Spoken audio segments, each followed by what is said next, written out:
So these are by far the 5 easiest shots to get in your drone that will make it look like $1,000,000.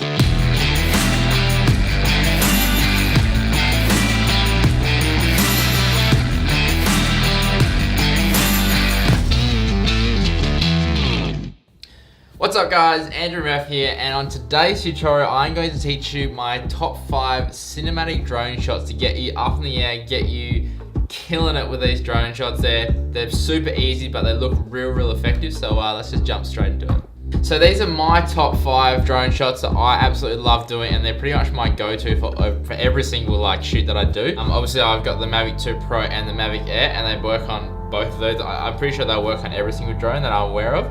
The only thing will be if your drone doesn't have a gimbal, you might not be able to do a few of these, but you'll be able to do very similar stuff. So I'll show you exactly how to do it with the controller, and I'll show you some visuals as well. And then you'll be able to get in the air and test them out. So we'll get this set up. So I'll be using the Mavic 2 Pro controller to show you this, but again, they're all pretty much the same. So everything that works on this should work on most controllers. All right, so shot number 1, I like to call the push forward reveal, which is kind of like a bit of an establishing shot. So if you're gonna start your film with a big aerial and you want to kind of show what's around and kind of do a bit of a reveal, this is the one that I usually go for. Okay, so the basic move of this is real easy. It's basically going forward and just tilting up. So as long as you have some good gimbal control with your trigger, and you know kind of which way is forwards and backwards. I'm assuming you have a basic understanding of how to fly a drone. So if you don't, I highly recommend watching another video and learning how to fly your drone first. So as you can see, what's happening is basically we're going to be flying forward as we're tilting up the camera, and as the camera tilts up, we're going to get a bit of a reveal of what we're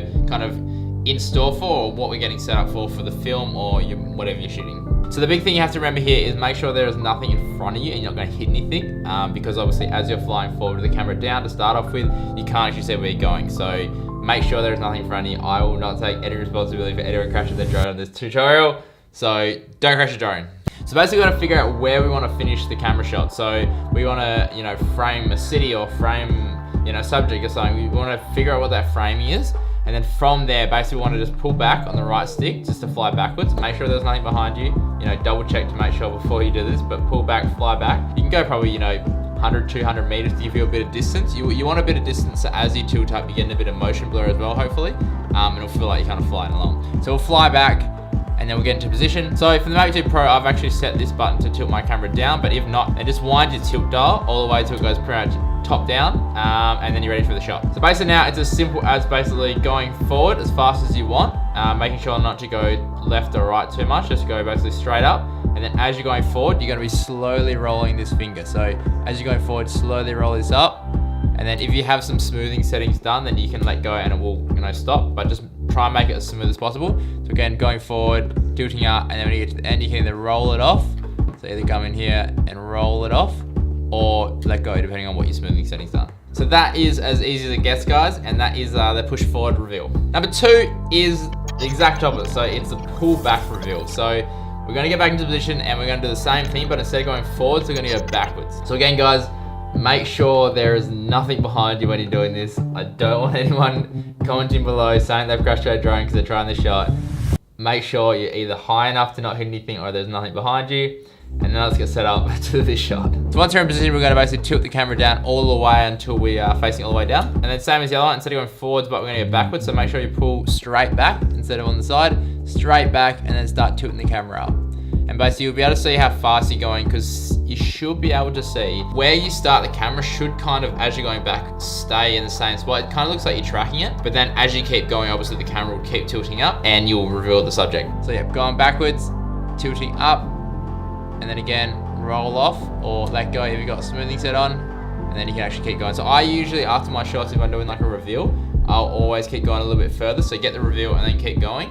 And then basically let go and smooth it down a bit. So super easy one going, guys, but really effective. I think this one actually, it looks a bit more professional because you have a bit of that, it looks like you're tracking at the start, and then it reveals and you see the kind of the cool thing that you're trying to reveal. All right, guys, so number 3 is the top down corkscrew, and this would have to be one of my favorites, and honestly, it is super easy. Once you know how to do it, it is ridiculously easy. So you will be kicking yourself if you haven't done this before.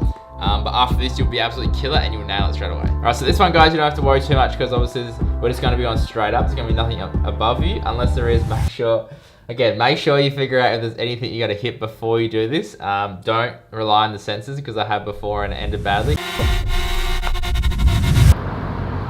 We'll come back tomorrow and hopefully it's down off there. So make sure you're not gonna hit anything before you start the shot. So to start this one, guys, basically going to get into a position over something. So you'll be tilting your camera all the way down, or pressing this one on the Mavic 2 Pro to angle all the way down. And then basically once you're all the way down, what you want to do is you want to use your stick, your right stick, to get into position. So, you know, go left, right, get it right above, directly above what you want to be doing the corkscrew on. And then once you're in position, you're ready to go. Okay, guys, so there's two ways you can do this. Obviously, you can go left or right. You can go up and you can go down as well, but let's just stay with up for now. And the down's going to be the exact opposite, but we'll figure that out in a sec. So to get a nice slow speed, what's actually the easiest way to do it, and what I always do, is I basically start going up, and then as I'm going up, I actually roll the controller around just slightly. So you get a lot more control, and instead of trying to like chuck it straight up there and trying to hold it. Basically, if you go up, roll it around a tiny little bit, and then it'll start going. And then basically once you're at the speed you want, then all you have to do is you just have to hold it, and you can just like literally just hold it there. And it's just gonna keep going up, it's gonna keep swelling. If you wanna go faster, obviously just roll it around a little bit more. And if you're gonna go slower, roll it back in. And obviously if you wanna go the other way, then roll it the other way. But super simple one, guys. It is super effective. And obviously the opposite to go down is just, instead of going up and left, you go down and left. And basically again, pull it down and roll it around. So down and around, or down and around that way, depending on which way you want to spin. But again, guys, ridiculously easy. This one is one of my favorites to do because it looks so good. It looks so professional, but like, just don't tell anyone, it's really easy to do. So that is number 3, guys, the top-down corkscrew. All right, guys, number 4 is circling. So I'm super creative with this name, so bear with me, but this one is another one of my go-tos, and it's really effective, but if you don't do it correctly, it starts to look a little bit funky. So big key with this one is once you get into the speed that you want, just stop moving, hold it there. Any sharp movements when you're flying your drone are really, really noticeable. So if you're suddenly flying and you suddenly jerk, for me, if I had that, I wouldn't use the footage at all. It has to be real smooth and it has to be real cinematic, okay? So for this one, basically what we're gonna do is we're gonna figure out where our target is, and then we're basically gonna go left with one stick and right with the other stick, or left with one stick and right with the other stick, depending on which way we wanna go, okay? And again, basically we just wanna start slow. So I generally start my right stick and start moving around, and then basically once I start moving, I can see where my target is, and then I know how much to counteract with my left stick, basically with the pan. So again, so we start going right, and then as we start going right, we pull the left stick just a little bit, and then once you're in position, we literally just hold it. Don't move, just hold it, and then just wait. And if it starts going off slightly, just try correct it very, very slowly. But generally what you'll find is if you start going off slightly, it's probably better to just deal with it, or just make minor corrections, because if you try correct too much, that's when you start getting real jerky, and then essentially you might lose a shot. And then once you finish, rolling back into the center, nice and easy, done. That is number 4, circling, and that is another one of my favorites. All right, guys, so once you got all those down, you've mastered those. Circling will really help in this next one, so make sure you've got that down. Number 5 is what I call target lock. So with this one, basically what we want to do is we want to find a target, and then basically we want to either circle around or dive into it, or do whatever you want. And basically the idea of this is that you want to pick a target, you want to find something that you want to target lock on, and then basically you need to look at your screen the whole time. You need to see how your drone's reacting, and then basically you have to counteract what the drone's doing, just so you can keep that camera locked on that same spot. Right, so the easiest way to start with this is basically just work in one direction. So, either just go forwards or backwards and tilt your camera or something. Try not to get too complicated to start off with, but then as you start progressing, you get more confident and you figure out what your controls are, then you can start adding in lots of movement. Right, so this one, guys, basically what we're gonna do is we're gonna start going forward towards our subject, and then basically we're gonna be tilting down with the camera, but we're gonna have to be really careful, okay? So start going forwards, and then basically, as you can see, we need to start tilting down for the camera to lock onto the subject. So just be real gentle, just roll into it. And then basically, once you get to the right speed, again, freeze, don't do anything, just keep that trajectory going. And then basically, once you get to the end, then that's when you can stop, okay? And again, if you are going slightly off, just see how it's going. It's better to have a slightly imperfect shot than to get a real jerk and basically throw away the shot altogether. So again, what we're gonna do is we're gonna line up this pull, and we're basically gonna start going forwards, and then we're gonna start tilting the camera down. So just a little bit, and then just hold it. And then basically as we're coming in, just keep holding it. And then we're basically gonna get to the end, and we can just slow it down. And then we'll a finished shot, okay?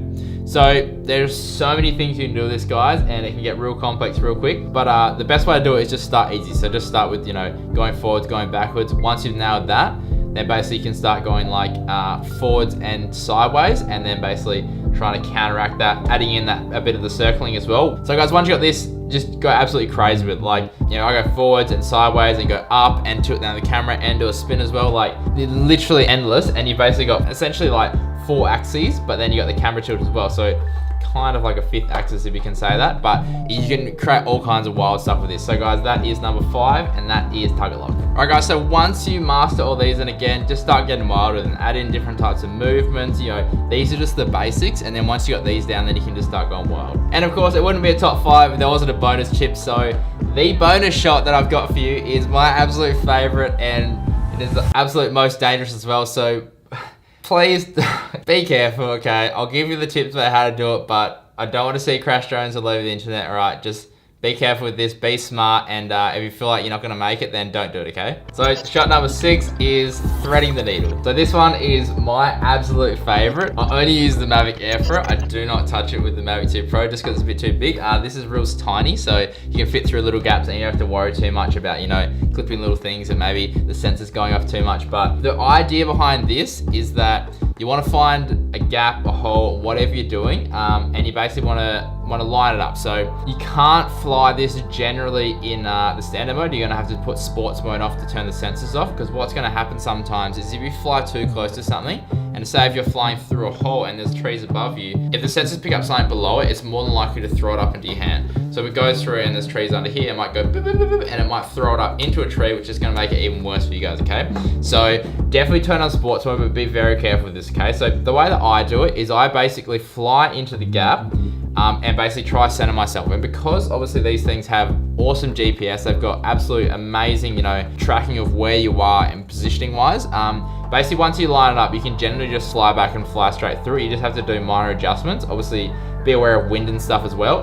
But because of the technology in these drones, it actually makes it quite easy to do this. The other thing I do, which makes it a lot easier and a lot more less dangerous, is basically I stand directly behind where the drone's gonna fly. So if the drone's gonna fly forward like this, I'll literally stand in line with it, so I can literally see exactly how it's gonna fly. And then if I have to make minor adjustments, minor corrections, I can, because I can see how it's flying. Generally, I don't look at the screen when I'm doing this, because I do have wide angle lens on it, and it is kind of hard to determine, how close you are to something. So I try always eye it from a distance, and by standing directly behind it, you can basically just watch and make sure it's going to go through that flight path. So here's some examples, guys, and basically the same thing. So basically all I did is I went into it and I put the drone in the position where I was in the middle of where the needle's going to be thread. Basically got into the position where I'm going to be shooting through this hole, this gap, whatever it is. So once in position, I basically slowly pull back, making sure there's nothing behind me, nothing I'm going to hit. Slowly pull back until I've got a safe distance away. And then basically I'll then move to behind where the drone is, if I can. Otherwise, even just standing below it, and make sure you can see where it's actually going to go, just in case the wind blows it or it gets slightly off. And then basically once you're in position, all you have to do is fly forward. Probably the first time you do this, don't go full piss, because I don't want to see crash drones all over the internet, but just take it slow, make sure you're going to make it through, make sure there's no sensor issues, and once you got a few times, then you can start picking up the pace. Another real handy tip, so many bonuses going, guys, but another handy tip to make it look like you're going faster than you actually are is if you drop your shutter speed to 1:1 of your frame rate. So if you're shooting at 25 frames per second, set your shutter speed to 1/25. And generally I wouldn't recommend this, but for these kind of shots, because you do want to go a little bit slower, but you still want to get that motion blur on the ground, if you turn that down, basically it'll look like you're going a lot faster than you actually are, and it will potentially save your drone. So remember that one, guys. But that is a little handy tip, and that is a bonus one that I absolutely love, which is number 6, and that is threading the needle. So guys, that is it for my top 5 cinematic drone shots, or top 6, because we'll throw a bonus in there. Top 6 drone shots. Hope you really enjoyed it. I hope you got something valuable out of this. If you did, let me know in the comments below what your favorite one was. Or if I didn't cover one that you really enjoyed, let me know as well in the comments below. I'd love to know what people are going out there and shooting. And if you want to learn more stuff, subscribe to my channel. There's a little red button down there somewhere, and I'll be posting more content, more tutorials like this in the future. And hopefully I can see what you guys are up to, and I can give you all the tips you need. Apart from that, guys, happy filmmaking, and I'll see you very soon.